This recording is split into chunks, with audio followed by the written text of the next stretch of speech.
Avec Sylvie Le Calvez du magazine Village, comme chaque samedi. Bonjour Sylvie. Bonjour Francis. La semaine dernière, nous étions à la montagne, en Haute-Savoie. Cette semaine, nous partons en Charente. Et en Charente, pour y découvrir une conserverie assez originale, c'est le moins que l'on puisse dire.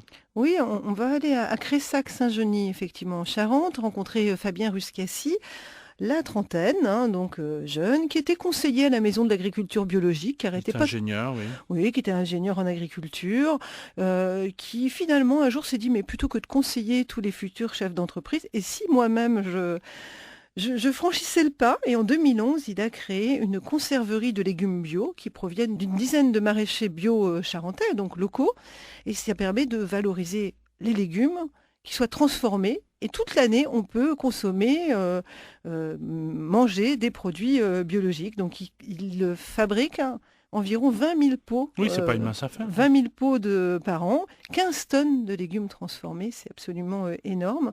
Les conserves sont vendues, bien sûr, dans les magasins biologiques, dans les paniers où on se fournit, voilà, on achète ses légumes et en même temps on a son pot de légumes transformés. Alors c'est vrai que c'est quand même une grosse entreprise, une grosse affaire, beaucoup d'investissements. Alors, cet ingénieur agronome avait envie de créer son entreprise. Certes, il aimait aussi faire la cuisine, mais c'est quoi les clés de la réussite? C'est que déjà, il s'est pas lancé comme ça. Et il a été d'abord 6 mois dans un atelier collectif pour essayer de tester son idée. Donc pendant 6 mois avant de se lancer, il a travaillé dans un autre atelier collectif pour essayer de mesurer la faisabilité, les conditions techniques de son entreprise. Après, c'est beaucoup d'investissement. 50 000 euros, il faut un autoclave, une capsuleuse. Et pour ça, heureusement, il a disposé d'une bourse régionale, d'une aide aux petites entreprises qui a été mise en place par la région Poitou-Charentes. Il a fallu faire un gros travail de communication, il faut des étiquettes attractives, il ne faut pas que ça fasse bricolage, donc il faut être super polyvalent.